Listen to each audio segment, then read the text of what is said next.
Olá, eu sou a Tayana Conrad. Começa agora mais um programa Conexão Legislativa. Para conversar com a gente hoje, eu trago aqui o Jesus dos Santos, ele que é da Mandato Ativista da Alesp, vai conversar com a gente um pouquinho sobre um projeto de lei, o 253 de 2020, que institui o programa Auxílio Emergencial para trabalhadores do setor cultural e para espaços culturais também. Seja muito bem-vindo, Jesus, mais uma vez ao nosso programa. Tayana, eu tenho só a agradecer o convite que você e a redação do Conexão Legislativa sempre me fazem. Quero dizer para as nossas espectadoras e espectadores que estão aqui, é um prazer estar nessa tarde podendo conversar e dialogar sobre um assunto tão importante. Tá certo. E você foi um dos responsáveis, né, pela criação desse projeto de lei. E eu queria que você contasse para quem está em casa o que é esse projeto de lei, qual a principal ideia dele, de onde surgiu, né? Certo. Eu sou uma das co-deputadas da Mandato Ativista, mandato coletivo que foi eleito em 2018, com quase 150 mil votos e que depois disso passou a ser uma das referências, né, no aprofundamento da democracia participativa por meio do que estamos chamando nesse momento de mandato coletivo. E por conta disto, eu presido também a Frente Parlamentar em Defesa da Cultura, que no finalzinho de 2019 para início de 2020 preparava uma série de ações, um conjunto de dispositivos e instrumentos legislativos que visassem fortalecer a cadeia produtiva do setor cultural, quando, infelizmente, fomos pegos com essa pandemia global que no Brasil já matou aí mais de 210 mil pessoas, né? Muitas famílias nesse momento choram pelos seus entes queridos que infelizmente não estão mais conosco por conta dessa crise sanitária. E quando formos surpreendidos com a crise sanitária Covid-19, bem ali no início de março, meado de março, início de abril, a gente muito atordoado do que poderíamos fazer, já que preparávamos ações voltadas para a descentralização do orçamento da cultura, para a elaboração de um novo sistema estadual de cultura, né? Fazer uma briga interna na Alesp para que a gente possa separar a Comissão de Educação e Cultura e que cada temática dessa, com sua especificidade, tenha um espaço, né, concreto e sólido para ser debatido e aprofundado seus respectivos temas. Quando e por conta dessas ações, né, essa é uma frente, né, que é composta pelo nosso mandato, por mandatas como da Alessi Brandão, Érica Malunguinho, Isa Pena, alguns parlamentares também do PT. Esse é um processo que a gente sempre constrói em conjunto com os movimentos sociais. E a gente estava muito nos movimentos sociais. Tem hora que a gente não sabe quem é quem, né? Por essa sinergia e por esse processo tão qualificado de construção. E aí, nessa inquietude, quando começou a sanitária, o setor cultural foi o primeiro a parar, né? Eu sou DJ, sou músico, sou musicista, faço parte de coletivos, né, artísticos, e eu me recordo que do início de março até maio a gente já tinha uma série de atividades culturais, né, de shows agendados, né, festivais tal, e que já ali no início de março sistematicamente começou uma série de cancelamentos dessas agendas. Eu, neste momento, de forma artística, faço muita coisa no voluntariado, tal, né? Diria que cerca de quase 90% dos meus fazeres artísticos. Mas uma série de colegas, artistas, técnicos e técnicas, né, só da cadeia cultural, só desse setor, que contribui para o PIB estadual na casa dos 3,9%, e segundo dados da própria Secretaria de Estado da Cultura e da Economia Criativa, são aproximadamente mais de 600 mil trabalhadoras e trabalhadores, né, que tiram o seu sustento, né, do setor cultural.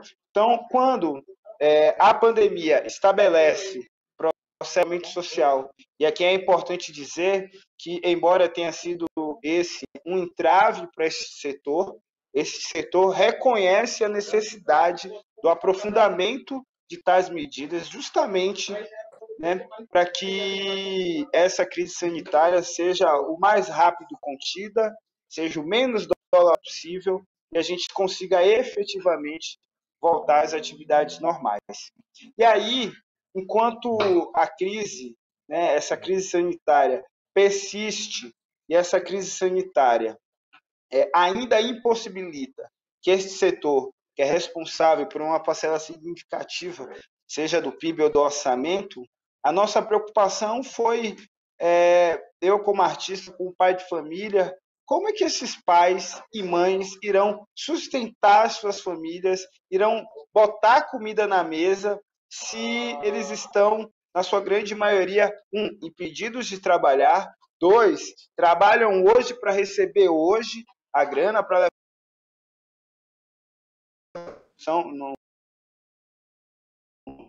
do setor cultural, não recebem mais de um salário mínimo, R$ 2.000 ao mês, né?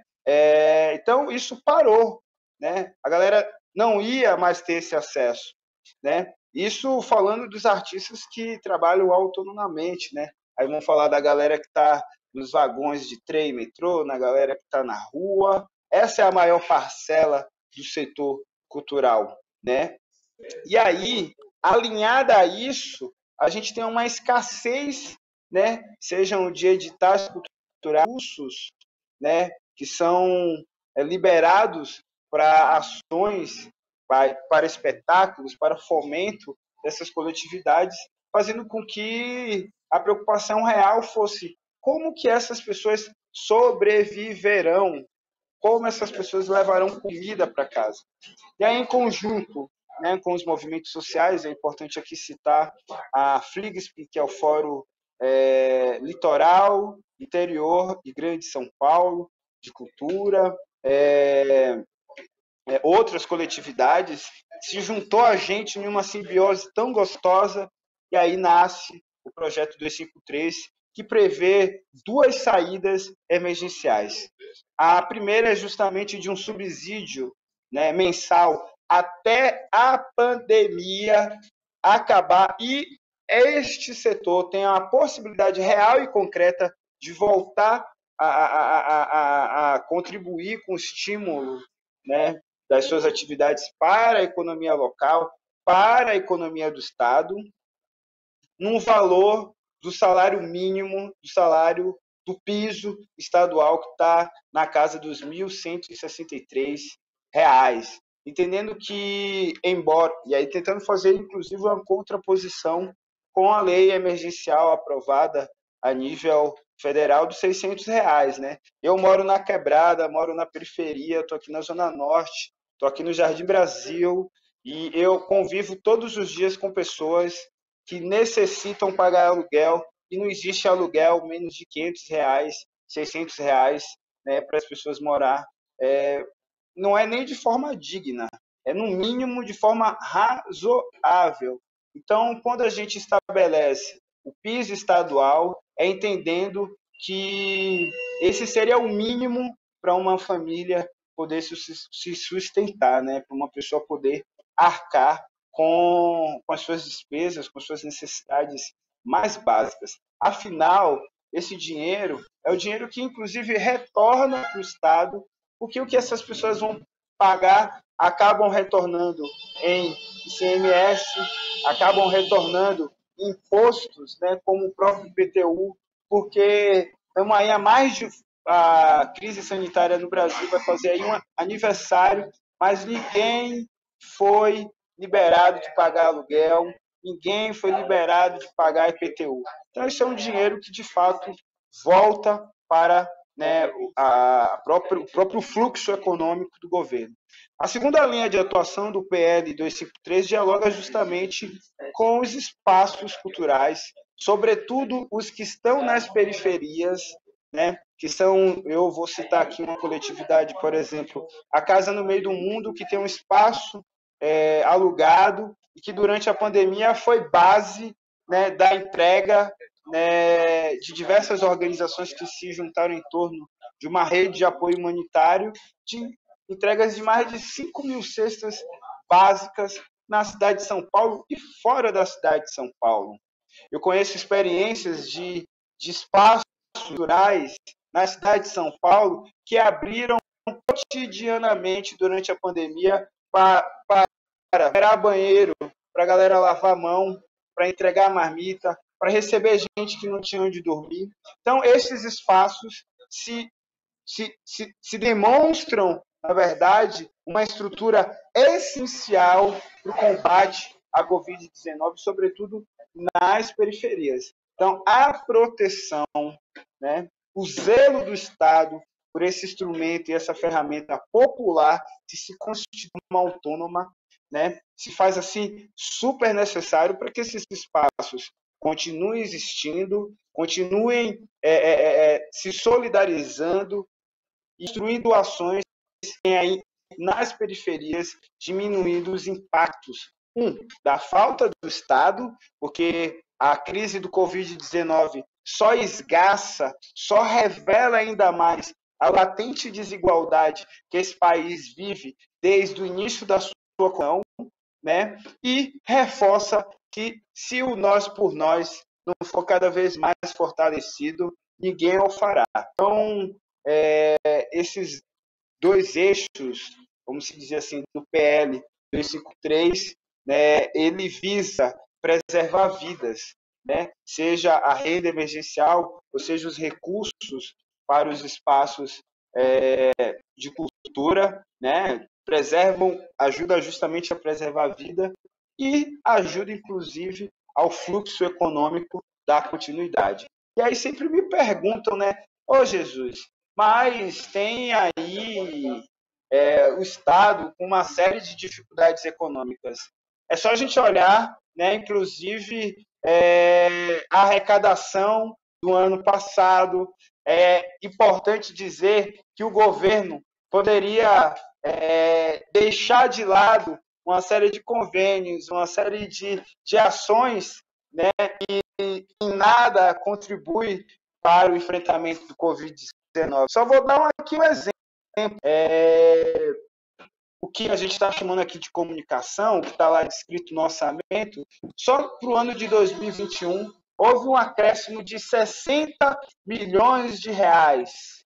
Né? A gente tem falado muito dos 15 milhões para leite condensado do governo federal, mas é importante aqui no Estado a gente debater por que num ano, né, que se faz muito necessário salvar vidas, comunicação teve um acréscimo em relação ao ano passado de 60 milhões de reais. Então, não nos falta dinheiro, né? Não nos falta meios e possibilidades para construirmos de forma efetiva, né, a garantia que o Estado, né, que é a responsabilidade que o Estado tem para com o cidadão, porém, a nossa luta ainda é, né, pela solidariedade, né, pela responsabilidade, pela vontade política dos nossos governantes, para que a gente possa avançar. Agora, Jesus, até é importante eu te fazer, acho que essa pergunta. A gente está falando de um setor que está sofrendo muito, a gente está falando de pessoas que estão passando por necessidade porque não podem trabalhar, não podem, nem aqueles que poderiam entrar nos vagões e cantar, não podem mais tocar instrumentos. Como que está a tramitação desse projeto dentro da Lesp? Porque seria um projeto que tem que tramitar com uma certa urgência, afinal de contas, você mesmo falou, a pandemia já vai fazer um ano. Então, quer dizer, há muito tempo já esses trabalhadores estão impedidos de trabalhar. Exatamente. É importante dizer que existe aí uma cadeia de desalento, né, a esse setor.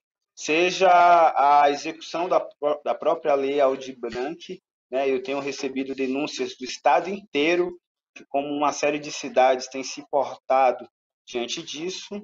E eu acrescentaria que o 253 ainda não avançou nas discussões, não virou política pública na realidade. Primeiro porque ainda existe um sentimento, né, de que cultura é algo a ser dispensado, é algo que o Estado não tem responsabilidade. Né? Essa seria a primeira coisa. A segunda coisa, eu diria que o PL 253 não avançou ainda porque o Estado, ou como se vem dando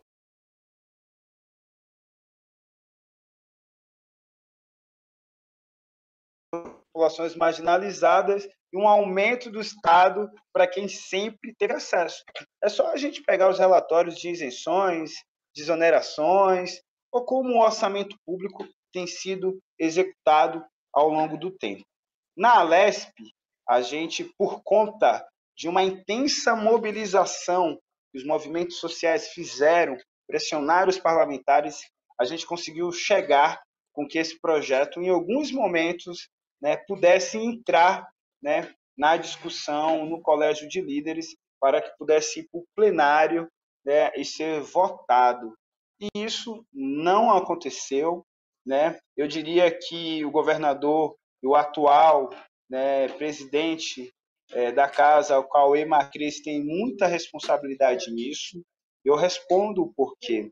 Quando, no início da pandemia, a Alesp, né, esse instrumento do povo que poderia ter uma força, uma potência tamanha, né, se colocou, né, à disposição apenas de aprovar os projetos oriundos do governo.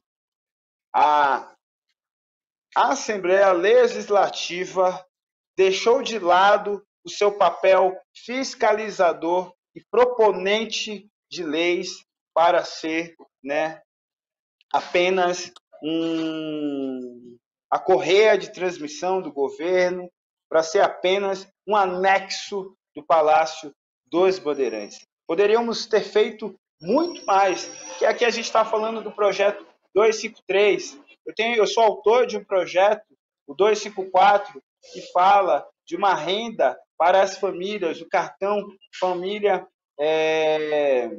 família paulista, né?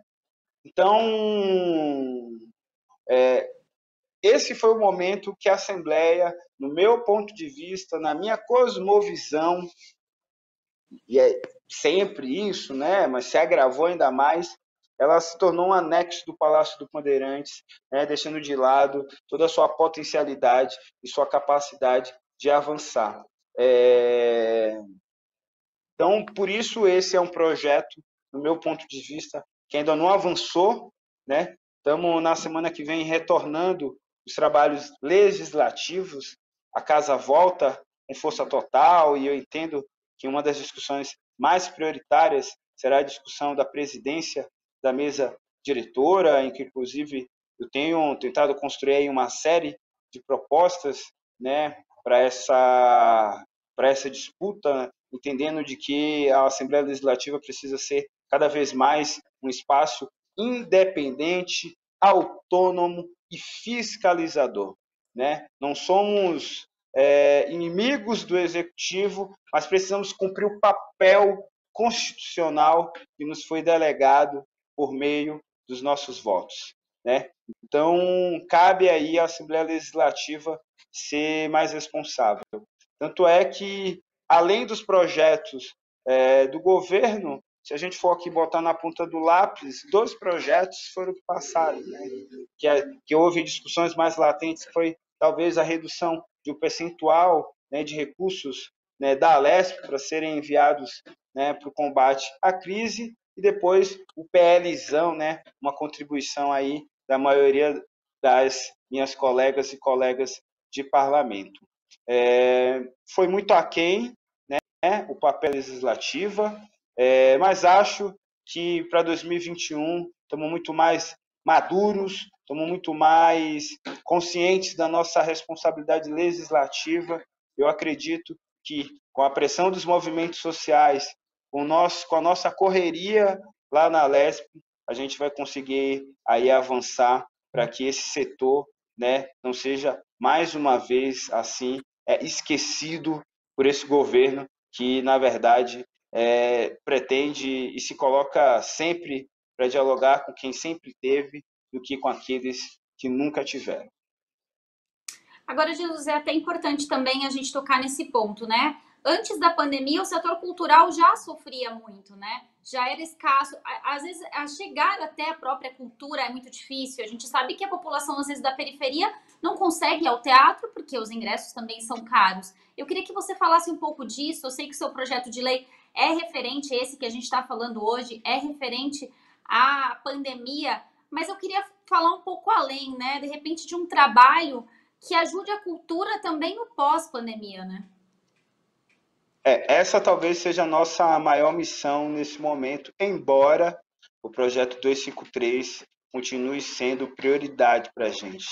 Comida na mesa, salvar vidas é prioridade. Mas como eu estava dizendo anteriormente, a gente foi pego de surpresa, né, ali no início de 2020, porque outrora estávamos preparando um arsenal de ações justamente para fortalecer e fomentar ainda mais, né, o fazer artístico, a cadeia do setor cultural, né, no estado de São Paulo.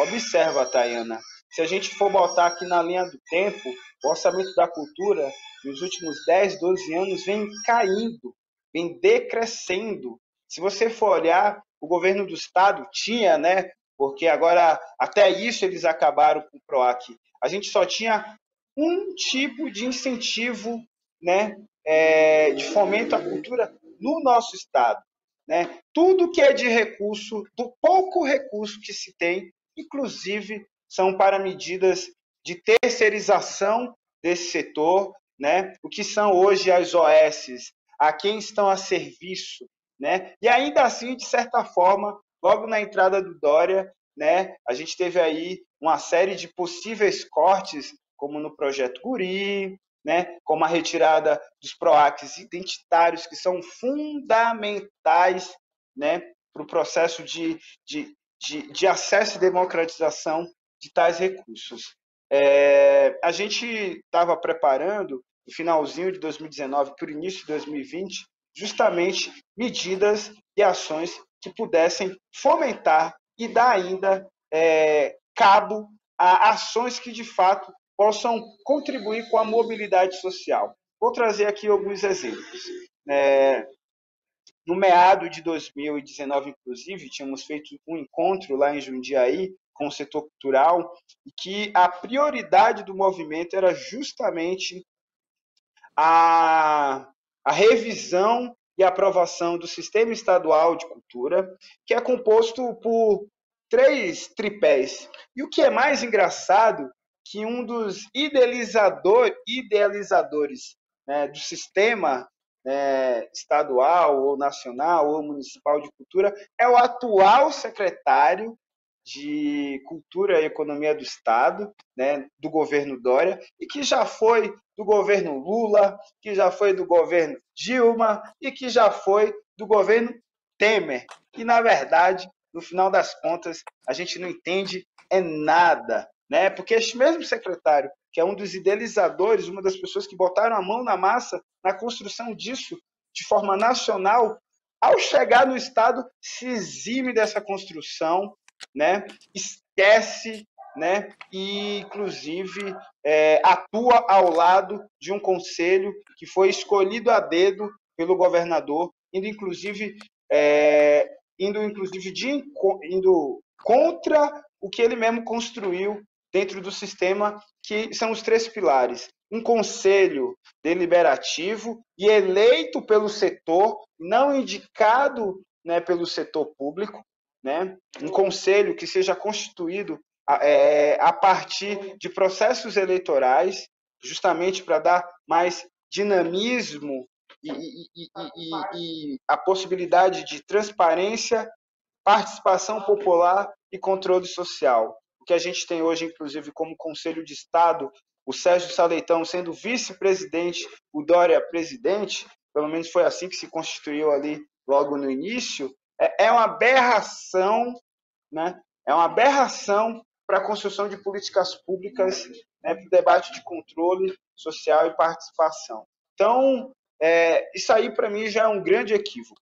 O segundo é justamente um plano estadual de cultura que é a partir, né, das bases, que é a partir, né, do conjunto, né, da diversidade cultural do Estado, possa se elaborar metas e ações que podem ser desenvolvidas ao longo do tempo, que irão mitigar, né, a resolução de tais problemáticas e apontará soluções e caminhos para que a cultura, que já é importante do ponto de vista econômico e do ponto de vista social, tenha mais capilaridade e capacidade de se entranhar, né, por meio desses territórios com altíssimos dados de vulnerabilidade e violência e possam aí contribuir para o desmantelamento, né, dessas patologias que tanto nos afeta, né, tanto nos prejudica enquanto cidadã e cidadão. Então, o plano, né, um dos pilares desse sistema, né, dá justamente a capacidade de a gente conseguir, né, vislumbrar, né, o amanhã, o futuro e quais são as possibilidades concretas que precisam estarem amarradas para que a gente consiga dar esse salto.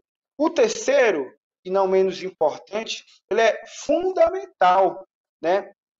Porque ele, inclusive, aumenta a capacidade de recursos, né, desta área, ele possibilita, inclusive, um processo de autonomia. E olha que engraçado, em Medellín, né, a Colômbia, um país também da América Latina e que sofre mesmo pérfios, né, dos traumas, né, das patologias que a colonização europeia, cis, heteronormatiza nos causa até hoje, investiu nos últimos 20, 30 anos, né, saindo de um percentual de 0,3, né, que é o que a gente no estado de São Paulo se encontra hoje, para 5% do orçamento público, e isso, ao longo do tempo, diminuiu em mais de 300% os índices de mortalidade, sobretudo de jovens, né? Então, quando a gente pensa num conselho, em um plano, em um fundo que dá capacidade econômica para a pulverização e cada vez mais elaboração de políticas públicas, a gente, na verdade, está construindo aí saídas para problemáticas como a que você citou em sua pergunta.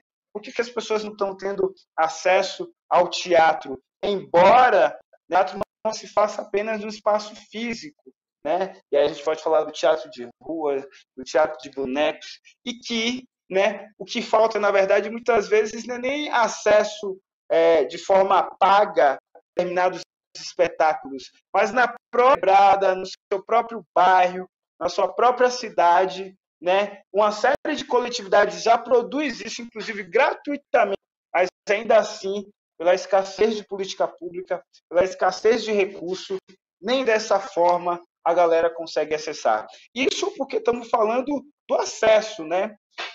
Sem falar do fomento, né? Da necessidade real e concreta das coletividades, de quem produz, também tenham condições para isso. Então, a ideia é que agora em 2021 a gente, embora tenha como base o 253, a resolução em muitas cidades de problemas talvez que ainda não foram resolvidos em relação à lei Aldir Blanc, a gente está entendendo que como saída, né, inclusive no ano passado eu tive uma audiência pública com o secretário Saleitão e naquele momento eu já apontava, né, da necessidade de iniciarmos, né, uma uma construção urgente na Assembleia Legislativa, em conjunto com a Secretaria de Estado da Cultura e da Economia Criativa, a elaboração e aprovação de um plano, né, de um sistema estadual de cultura, justamente para que a gente possa ir, à medida do tempo, e mitigando problemas que já existiam anteriormente e os aprofundados com a crise sanitária do Covid-19. Tá certo, Jesus. A gente está com o nosso tempinho aí esgotado, mas eu queria agradecer mais uma vez a sua presença aqui no Conexão Legislativa, mais uma vez falando de um projeto tão importante, explicando para a população o trabalho de vocês. Muito obrigada e até uma próxima oportunidade. Eu que agradeço a todas as espectadoras e espectadores que ficaram com a gente aqui até esse momento.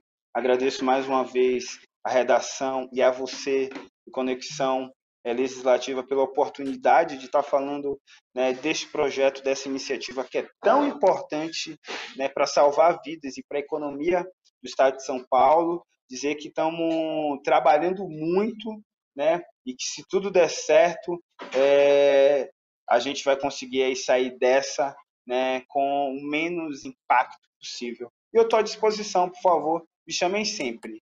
E quem quiser saber mais um pouquinho dos corres que a gente está fazendo, é só acessar lá o Facebook fala.jesus20 ou no próprio Instagram fala.jesus ou nas redes da Mandata Ativista. E vamos que vamos, família, porque é tudo nosso. Esse foi mais um programa Conexão Legislativa. Para você rever esse programa, acesse a nossa plataforma no YouTube da Rede Alesp. Muito obrigada e até um próximo programa. Tchau, tchau.